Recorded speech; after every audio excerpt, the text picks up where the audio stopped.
I was already on the operating table when the doors blew open and my 8-year-old daughter Piper appeared soaked from the rain cheeks, flushed eyes bright with a courage I didn't yet have. "Mommy, should I tell them why Uncle James really needs your kidney?" she asked, voice steady enough to halt gloves mid-snap and hearts mid-beat, time thin to a wire. Behind the glass in the adjoining room, my brother lay unconscious, prepped to receive the piece of me I'd agreed to surrender in the name of family. The truth was inching toward us on small, determined legs, and everything I believed about blood duty and love was about to be rearranged. 3 weeks earlier, I was just a 4th-grade teacher who brought homemade cookies to conferences and graded spelling tests after dinner, while Piper practiced multiplication. Our 2-bedroom apartment on Maple Street smelled like laundry soap and simmering tomato sauce more often than not, and most nights ended with a shared joke we could barely finish for laughing. I was 34, divorced for 3 years, still driving a reliable old Honda, still learning how to be both the note signer and the lullaby. Piper was quiet as a mouse, sharp as a tack, and unreasonably loyal. She noticed the way adults swallowed their words when they lied, and the way my mother Loretta only called when there was something she needed. Loretta ran our family like a small nation with a fixed anthem. Family first provided the definition of family, began and ended with my older brother James. James was the golden child whose ribbons never tangled and whose trophies collected dust on mantles I was invited to clean but not to admire.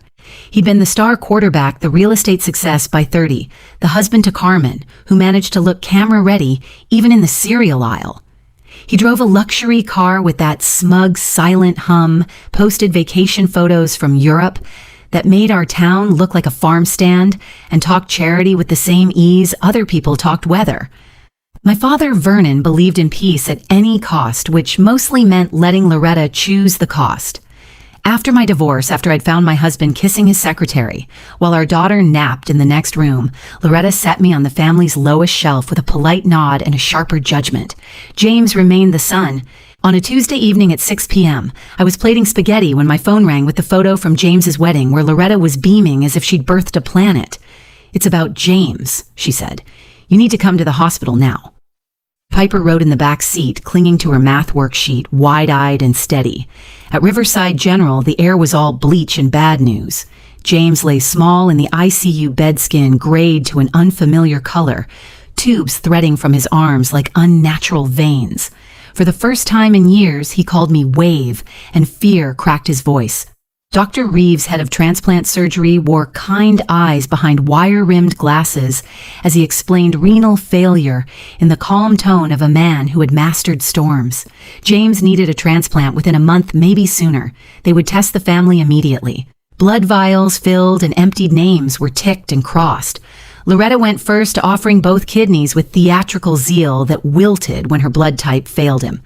Dad's didn't match either. Our cousin was type B. Aunt Meredith had diabetes. My turn came, and Piper sat brave and watchful, asking the nurse if it would hurt me. The answer was a practiced, just a pinch, but what followed was not. By morning, Dr. Reeves returned with relief on his face, as if the hospital itself had exhaled. I was an excellent match, O-positive, healthy tissue markers aligning like puzzle pieces. Loretta hugged me for the first time since my divorce and declared me our family's salvation. The word hero floated around the ICU like confetti that somehow cut like glass when it landed. Pressure arrived in polite clothes. Loretta began appearing in my kitchen by 7 a.m. with articles about successful donations and stories about what Davidsons do. She described harvest seasons where broken legs didn't stop the crop and chemotherapy rotations that became family rituals.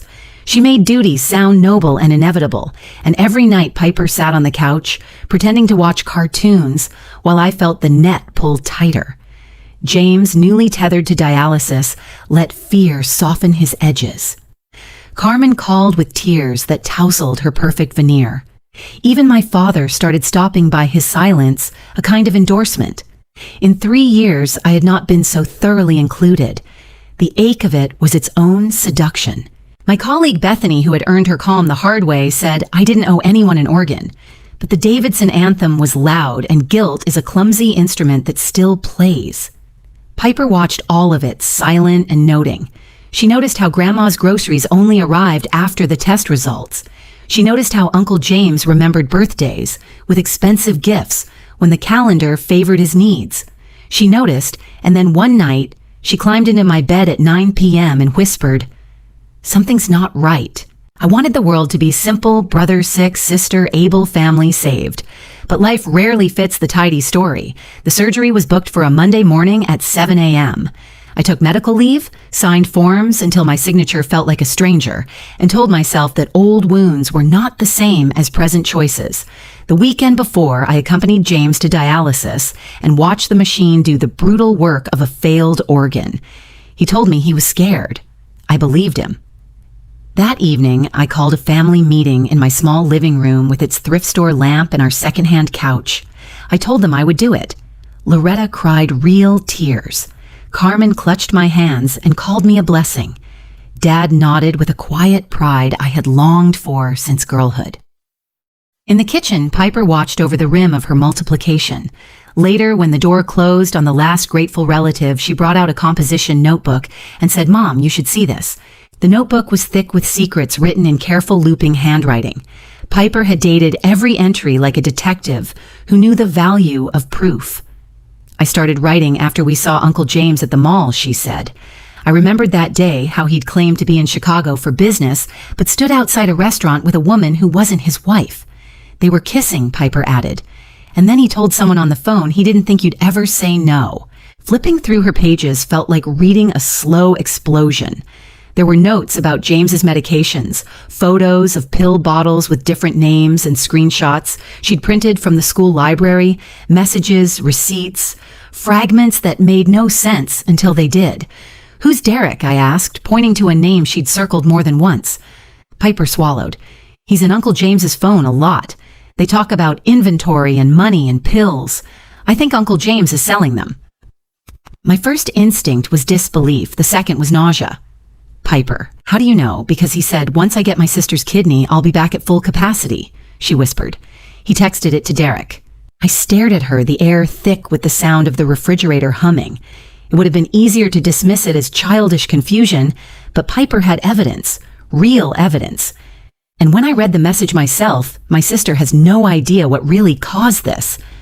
My stomach turned. I wanted to throw the notebook away to erase the words that could destroy what was left of our family. But truth has a way of lingering even when you try to shut the drawer. The next morning, I called James's ex-business partner, a man named Craig, who'd left Prestige Properties the year before. He hesitated before admitting James had side deals that made him nervous, pharmaceutical investments. He said carefully, as though the words themselves were contraband. Carmen's sister confirmed she'd once found prescription bottles with fake labels at their house. Every thread I pulled led to another knot. By Sunday night, the eve of surgery, I sat on the couch beside Piper while the rain pressed against the windows. "If something goes wrong tomorrow, you know what to do," I told her. She nodded solemnly and held the folder of evidence we'd organized, printouts, recordings, screenshots, and her small determined notes. "I'll be brave, Mom," she said, "like you taught me." I smiled, though it felt like swallowing glass. At 5 a.m. Monday, I arrived at Riverside General with a duffel bag wearing the hospital gown that never makes anyone feel brave. The fluorescent lights hummed overhead as the nurses prepped me, marking my abdomen for incision taping IV lines, reviewing consent forms. I'd done everything right, followed the fasting rules signed. The waivers allowed myself to believe I was saving a life. James was already unconscious in the adjoining room, prepped for surgery. Through the narrow glass pane, I could see him peaceful, harmless, the picture of tragedy. Dr. Reeves leaned over my bedside. "Any last questions before anesthesia?" he asked. I opened my mouth, unsure if I should speak the storm inside me, when the doors slammed open hard enough to rattle the instruments. Piper stood there drenched from the cold February rain, her school uniform clinging to her knees, her braids uneven. Behind her was our elderly neighbor, Mrs. Chen, breathless and alarmed. She said it was life or death. Mrs. Chen panted. I couldn't stop her. The nurses gasped. Security moved forward, but Dr. Reeves raised a hand, eyes narrowing not in anger, but recognition. "Let her speak," he said. Mommy Piper said, stepping closer, "Should I tell them why Uncle James really needs your kidney?" The room went still. Only the machines dared to breathe. Dr. Reeves removed his mask. "Go on," he said gently. Uncle James has been selling prescription pills for years, Piper said, her voice trembling but clear. He used fake names to get medicine from different doctors and sold them to people. His kidneys failed because he took too many himself. Loretta's voice echoed from the hallway, demanding, furious, but Piper continued. He said once he got my mom's kidney, he could get back to work. He texted it to someone named Derek. A nurse hurried to a nearby workstation where an email notification blinked. Dr. Reeves, she said softly. There's a message here from Waverly Davidson's account marked urgent. Attached were screenshots, photos, and a recording. The doctor read aloud a message time-stamped February 15th. Derek, stop worrying. My sister's kidney will have me back to 100%. She doesn't know the oxy caused this. Family guilt is a beautiful thing. The anesthesiologist froze mid-motion. Nurses stepped back. Dr. Reeves's expression hardened. We're stopping this procedure immediately, he said. This violates every ethical code. The intended recipient is engaged in illegal activity causing his own condition. Just then, Loretta burst into the room shouting that Piper was lying, that I had planted the story because I was jealous. But before she could go further, Piper pulled out her tablet and pressed play. James's voice filled the sterile air, confident and cold. The beauty of using Wave is that she's desperate for approval. One surgery, and she's family again. After that, back to business as usual. The hospital's chief of staff appeared within minutes, flanked by security. This operating room is now a crime scene, he announced. No one leaves until the authorities arrive. Dr. Reeves turned to me, eyes heavy. Your daughter may have just saved your life, Mrs. Davidson, in more ways than one. I looked at Piper, soaked and shaking her small hands, still clutching that folder of truth. How did you know to come here? I whispered. Mrs. Chen helped, she said softly. I told her last night. She said sometimes kids have to save grown-ups from their own mistakes. And as the hospital lights glared down on the ruins of my family's lies, I realized she was right. 6 months later, the world was quieter, but it carried a kind of peace I'd never known before. James was serving a 5-year sentence at the state correctional facility for prescription fraud, drug distribution, and identity theft. The evidence Piper had gathered had been only the beginning. Once the police investigated, they uncovered 17 fake identities, 3 bribed doctors, and over $200,000 in illegal sales, prestige properties. His shiny empire turned out to be a front for laundering money through fake property transactions. Carmen filed for divorce the day after his arrest and moved back to Texas with her parents. The paper trail had been so thorough, so damning, that even Loretta's furious denial couldn't spin it into something noble. Loretta called me a traitor. He's your brother Waverly, she said over the phone one evening, her voice sharp and trembling. You let him rot in prison when you could have saved him. I didn't answer at first, watching Piper feed our goldfish as the light from the window touched her hair like a quiet crown. Mom, I said. Finally, he would have let me die without blinking. There was silence, and then she hung up.